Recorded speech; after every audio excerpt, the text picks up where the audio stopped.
बोलो भारत माता की ಹಿರಿಯರಾದಂತಹ ಯಡಿಯೂರಪ್ಪನವರ 50 ವರ್ಷದ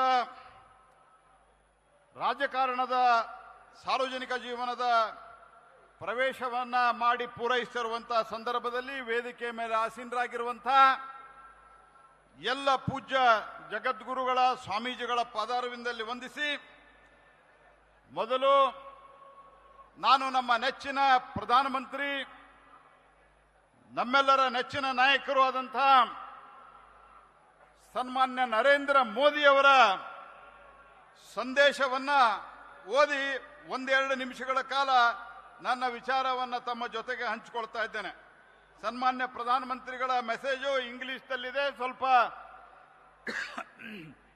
ಯಡಿಯೂರಪ್ಪನವರ ಬಗ್ಗೆ ಅವರಿಗೆ ವಿಶೇಷವಾದಂತಹ ಆತ್ಮೀಯತೆ ಅಭಿಮಾನ ಇರೋದ್ರಿಂದ ಇಂಗ್ಲಿಷ್ನಲ್ಲಿ ಮೆಸೇಜ್ ಸ್ವಲ್ಪ ದೀರ್ಘವಾಗಿದೆ. ತಾವೆಲ್ಲರೂ ಅದನ್ನ ಲಕ್ಷ್ಯ ಕೊಟ್ಟು ಕೇಳಬೇಕು ಅನ್ನುವಂತಹ ವಿನಂತಿಯೊಂದಿಗೆ, it is heartening to note that ಅಭಿನಂದೋತ್ಸವ is being held at Chitradurga, Karnataka to celebrate 50 years of Shri B.S. Yediyurappaji's contribution to the public life. This 50 years journey is a story of commitment, struggle, sacrifice and dedication to the people. It is not only the moment of celebration for Karnataka but also an opportunity for countless party karyakartas across India to draw the inspiration. Although I am unable to be physically present at this special Abhinandotsava, my mind is certainly there among all those gathered to honor a leader who has devoted himself to the public service and nation building.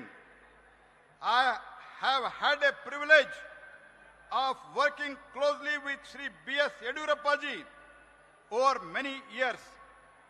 He has always been warm, affectionate, hard-working and humble.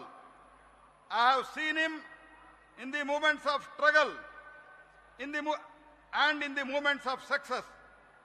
Through every phase, one thing has remained constant: his absolute commitment to the people of Karnataka and to the ideals of our party. His political life reflects the strength of our democracy.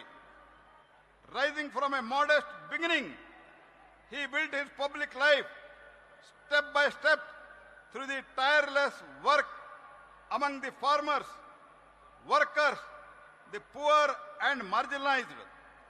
He earned the trust and affection of the people who elected him time and again at various levels and even blessed him to lead the state on several occasions.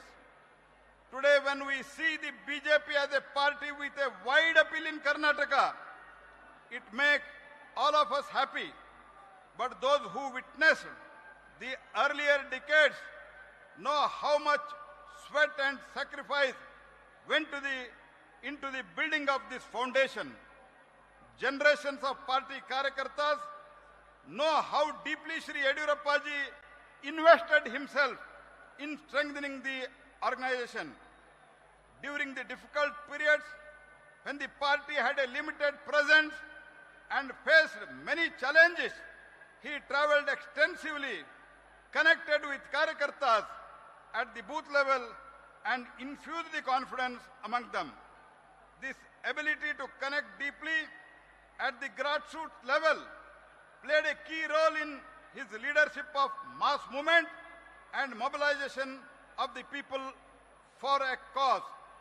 At the time when the BJP was unfairly branded as a party of just some regions, Shri B.S. Yediyurappaji played a defining role in dispelling such myths and demonstrating that BJP is a party of every Indian, no matter which region he or she lives in.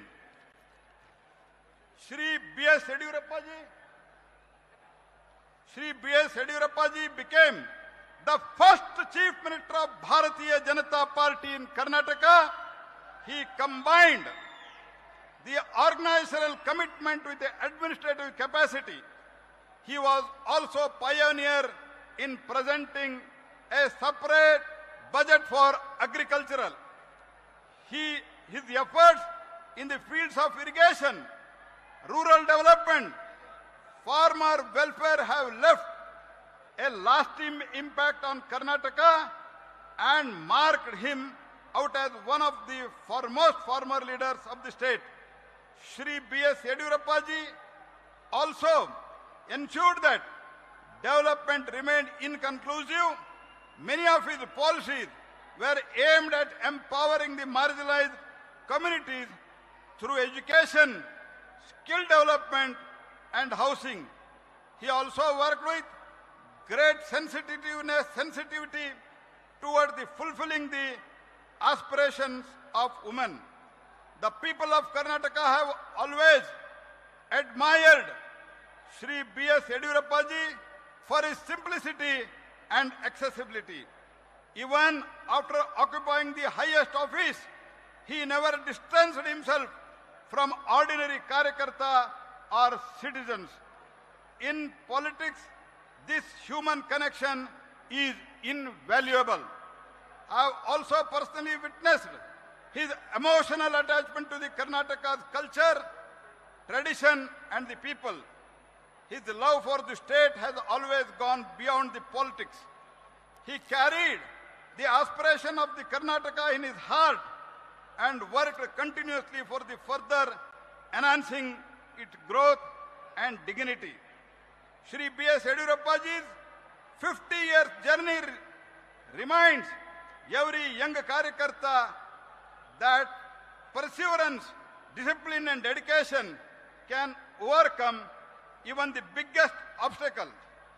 Public life is not built overnight, but through the years of sacrifice, patience, and consistent hard work.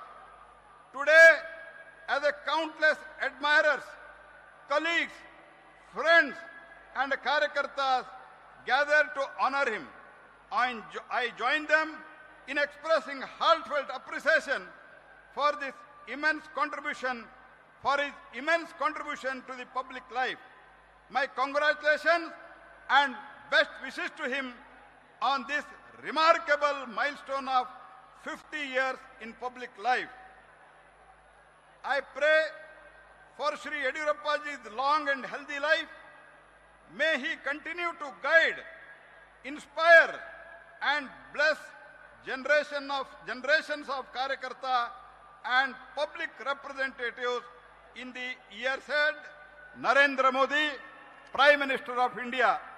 ಸ್ನೇಹಿತರೆ, ಸನ್ಮಾನ್ಯ ಪ್ರಧಾನಮಂತ್ರಿಗಳು ಇಷ್ಟೊಂದು ದೀರ್ಘವಾದಂಥ ಸಂದೇಶವನ್ನು ಕಳಿಸಬೇಕು ಅಂತಂದ್ರೆ ನರೇಂದ್ರ ಮೋದಿಯವರು ಈ ಜಗತ್ತು ಕಂಡಂತ ಅತ್ಯಂತ ಮೇರು ವ್ಯಕ್ತಿತ್ವದ ಒಬ್ಬ ನಾಯಕ. ಇವತ್ತಿಗೂ ಜಗತ್ತಿನಲ್ಲಿ ಅತ್ಯಂತ ಹೆಚ್ಚು ಜನಮಾನ್ಯತೆಯನ್ನು ಪಡೆದಂತ 25 ವರ್ಷಗಳ ಕಾಲ ಅಂದರೆ ಗುಜರಾತದ ಮುಖ್ಯಮಂತ್ರಿಯಾಗಿ 13 ವರ್ಷ, 12 ವರ್ಷಗಳ ಕಾಲ ಈ ದೇಶದ ಪ್ರಧಾನಮಂತ್ರಿಯಾಗಿ ಇವತ್ತಿಗೂ ತಮ್ಮ ಅತ್ಯಂತ ವಿಶ್ವಾಸಾರ್ಹತೆಯನ್ನು ಉಳಿಸಿಕೊಂಡಂತ ಒಬ್ಬ ಜಗತ್ತಿನ ನಾಯಕ ಯಡಿಯೂರಪ್ಪನವರ ಬಗ್ಗೆ ಇಂಥ ಒಂದು ಉತ್ತಮವಾದಂತಹ ಸಂದೇಶವನ್ನು ಕಳಿಸಬೇಕು ಅಂದ್ರೆ ಯಡಿಯೂರಪ್ಪನವರ ವ್ಯಕ್ತಿತ್ವ ಹೇಗಿದೆ ಅನ್ನೋದನ್ನು ನಾವು ಅರ್ಥ ಮಾಡ್ಕೊಳ್ಬೇಕು. ಸ್ನೇಹಿತರೆ, ನಾನು ಇಷ್ಟೇ ಹೇಳಲಿಕ್ಕೆ ಬಯಸ್ತೇನೆ, ಇವತ್ತು ವೆಸ್ಟ್ ಬೆಂಗಾಲ್ದಲ್ಲಿ ಭಾರತೀಯ ಜನತಾ ಪಾರ್ಟಿಯ ಸರ್ಕಾರ ಸುವೇಂದು ಅಧಿಕಾರಿಯವರ ನೇತೃತ್ವದಲ್ಲಿ ಅಧಿಕಾರಕ್ಕೆ ಬರೋದ್ರೊಂದಿಗೆ ಭಾರತೀಯ ಜನತಾ ಪಾರ್ಟಿ NDA 21 ರಾಜ್ಯಗಳಲ್ಲಿ ಬಂದಿದೆ. ಆದರೆ ದಕ್ಷಿಣ ಭಾರತದಲ್ಲಿ ಏಕೈಕ ಸರ್ಕಾರ ಮೊದಲಿತ್ತು, ಮುಂದೆ ಬರ್ತದೆ. ಅದು ಯಾವುದಂದ್ರೆ ಯಡಿಯೂರಪ್ಪನವರ ನೇತೃತ್ವದಲ್ಲಿ ಕರ್ನಾಟಕದಲ್ಲಿ ಅನ್ನುವಂತಹ ಸಂಗತಿಯನ್ನು ನಾವು ಮರಿಬಾರದು ಸ್ನೇಹಿತರೆ. ಹಾಗಾಗಿ ಯಾವ ಸಂದರ್ಭದಲ್ಲಿ ದೇಶದಲ್ಲಿ 2 ಕರ್ನಾಟಕ ವಿಧಾನಸಭೆಯಲ್ಲಿ 2 ಲೋಕಸಭಾ ಇದ್ದಾಗ ಯಡಿಯೂರಪ್ಪನವರು ಅಹೋರಾತ್ರಿ ಧರಣಿಯನ್ನ ಮಾಡಿ ಅವತ್ತಿನ ರೈತರಿಗೆ, ಅವತ್ತಿನ ಕೂಲಿ ಕಾರ್ಮಿಕರಿಗೆ, ಬಗರ್ ಹುಕುಂ ಸಾಗುವಳಿದಾರರಿಗೆ ನ್ಯಾಯವನ್ನ ಕೊಡಿಸಿದಂತ ರಾಜ ಹುಲಿ ಯಾರಾದರೂ ಇದ್ರೆ ಅದು ಶ್ರೀಮಾನ್ ಯಡಿಯೂರಪ್ಪನವರು. ಸ್ನೇಹಿತರೆ, ಇವತ್ತು ಹೋರಾಟ ಅಂತಂದ್ರೆ ನಾನು ಶಿವಮೊಗ್ಗದಲ್ಲಿ ಯಡಿಯೂರಪ್ಪನವರ ಅಭಿನಂದನೆ ಸಮಾರಂಭದಲ್ಲಿ ಹೇಳಿದ್ದೆ. ಇವತ್ತು ಹೋರಾಟ ಅಂತಂದ್ರೆ ವಾಟ್ಸ್ಆಪ್, ಫೇಸ್ಬುಕ್ ಮತ್ತು ಪತ್ರಿಕೆಯಲ್ಲಿ, ಟಿವಿಯಲ್ಲಿ ಬರೋದಕ್ಕೆ ಸೀಮಿತ ಆಗಿದ್ರೆ ಈ ದೇಶದೊಳಗ, ಈ ರಾಜ್ಯದೊಳಗ ಹೋರಾಟದ ಹೊಸ ಕಿಚ್ಚನ್ನ, ಹೋರಾಟದ ಹೊಸ ಪರಿಕಲ್ಪನೆಯನ್ನ ಕೊಟ್ಟಂತ ಯಾವುದಾದ್ರೂ ಒಬ್ಬ ನಾಯಕ ಇದ್ರೆ, ತನ್ನ ಕಾಜಿಗಾಗಿ, ತನ್ನವನ್ನು ಏನು ಒಳ್ಳೆಯ ಉದ್ದೇಶ ಸಾಧನೆಗಾಗಿ ಹೋರಾಟಕ್ಕೆ ಹೊಸ ಮೆರುಗನ್ನ ಕೊಟ್ಟಂತ ಕೀರ್ತಿ ಅದು ಯಡಿಯೂರಪ್ಪನವ್ರದ್ದು. ಹಗಲು ರಾತ್ರಿ ಹೋರಾಟ, ಎಲ್ಲಿ ನಿಂತಲ್ಲಿ ಕುಂತಲ್ಲಿ ಹೋರಾಟ ಮಾಡಿ ಇವತ್ತೊಂದು ಪರಿವರ್ತನೆ ಮಾಡಿದಂತಹ ಕೀರ್ತಿ ಅದು ಯಡಿಯೂರಪ್ಪನವರಿಗೆ ಸಲ್ತದೆ. ಹಾಗಾಗಿ ಇವತ್ತು ಯಡಿಯೂರಪ್ಪ, ನನಗೆ ಹೇಳಲಿಕ್ಕೆ ಬಹಳ ಇದೆ, ಆದ್ರೆ ಬಹಳ ಜನ ಮಾತನಾಡೋರಿದ್ದಾರೆ, ಸ್ವಾಮಿಗಳ ಆಶೀರ್ವಾದ ಆಗೋದಿದೆ. ಹಾಗಾಗಿ ನಾನು ಬಹಳ ಮಾತನಾಡೋದಿಲ್ಲ. ನಾನು ಇಷ್ಟೇ ಹೇಳ್ತೀನಿ, ಪ್ರಧಾನಮಂತ್ರಿಗಳೇನು ಹೇಳಿದ್ದಾರೆ, ಯಾರು ಕಠಿಣ ಪರಿಶ್ರಮವನ್ನ ಪಡ್ತಾರೆ, ಯಡಿಯೂರಪ್ಪನವ್ರ ಬಗ್ಗೆ ಅವರು ಹೇಳಿದ್ದು, ಯಾರು ಸತತ ಪ್ರಯತ್ನವನ್ನ ಮಾಡ್ತಾರೆ, ಜನರ ಬಗ್ಗೆ ಹೃದಯದಲ್ಲಿ ಕಳಕಳಿ ಇರ್ತದೆ, ಅವರು ಜನನಾಯಕರಾಗಲಿಕ್ಕೆ ಸಾಧ್ಯ ಇದೆ ಯಡಿಯೂರಪ್ಪನವರು ಅಂತ ಏನ್ ಹೇಳಿದ್ದಾರೆ. ಅದೇ ರೀತಿ ನಾವೆಲ್ಲರೂ ಪ್ರೇರಣೆಯನ್ನ ಪಡಿಬೇಕು ಯಡಿಯೂರಪ್ಪನವರಿಂದ ಅಂತ ಹೇಳ್ತಾ, ಯಡಿಯೂರಪ್ಪನವರಿಗೆ ಪ್ರಧಾನಮಂತ್ರಿಗಳು ಇವತ್ತು ಸಂದೇಶವನ್ನ ಕಳಿಸಿದ್ದಾರೆ. ಅದನ್ನ ಫೋಟೋ ಫ್ರೇಮ್ ಮಾಡಿ ಚೆನ್ನಾಗಿ ಮಾಡಿದ್ದಾರೆ. ಅದನ್ನ ನಾನು ತಮ್ಮೆಲ್ಲರ ಪರವಾಗಿ ಪ್ರಧಾನಮಂತ್ರಿಗಳ ಸಂದೇಶವನ್ನ ಸನ್ಮಾನ್ಯ ಯಡಿಯೂರಪ್ಪನವರಿಗೆ ಅರ್ಪಿಸ್ತಾ ಇದ್ದೇನೆ ಅನ್ನುವಂತಹ ಮಾತನ್ನು ಹೇಳ್ತಾ ತಮ್ಮೆಲ್ಲರಿಗೂ ನಮಸ್ಕಾರ. ಜೈ ಹಿಂದ್.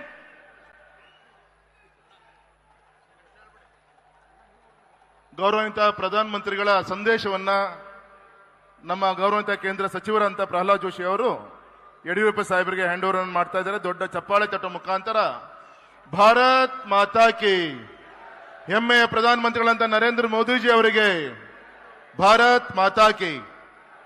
ಈಗ ತಾನೇ ವೇದಿಕೆಗೆ ನಮ್ಮೆಲ್ಲರ ನಡೆದಾಡುವಂತ ದೇವರಾದಂತ ನ್ಯಾಯ, ನೀತಿ ಮತ್ತೆ ಕೃಷಿಕರ ಒಂದು ಏಳಿಗೆಗೋಸ್ಕರ ಸದಾ ಶ್ರಮಿಸುತ್ತಿರುವಂತ ಆಧುನಿಕ ವಿವೇಕಾನಂದರೇ ಅಂತ ಹೇಳಿ ಖ್ಯಾತರಾಗಿರುವಂತ ಸಿರಿಗೆರೆ ತಳಬಾಳು ಪೀಠದ ಜಗದ್ಗುರು ಪರಮ ಪೂಜ್ಯ ಡಾಕ್ಟರ್ ಶ್ರೀ ಶಿವಮೂರ್ತಿ ಶಿವಾಚಾರ್ಯ ಮಹಾಸ್ವಾಮಿಗಳು ಅತ್ಯಂತ ಭಕ್ತಿಪೂರ್ವಕವಾಗಿ ಸ್ವಾಗತವನ್ನ ನಿಮ್ಮೆಲ್ಲರ ಪರವಾಗಿ ನಾನು ಕೋರ್ತಾ ಇದ್ದೀನಿ. ಅದೇ ರೀತಿ ನಮ್ಮ ಧರ್ಮಸ್ಥಳದ ಶ್ರೀ ಕ್ಷೇತ್ರ ಗ್ಯಾರಂಟಿ ನ್ಯೂಸ್, ಸುದ್ದಿ ಖಚಿತ, ನ್ಯಾಯ ನಿಶ್ಚಿತ.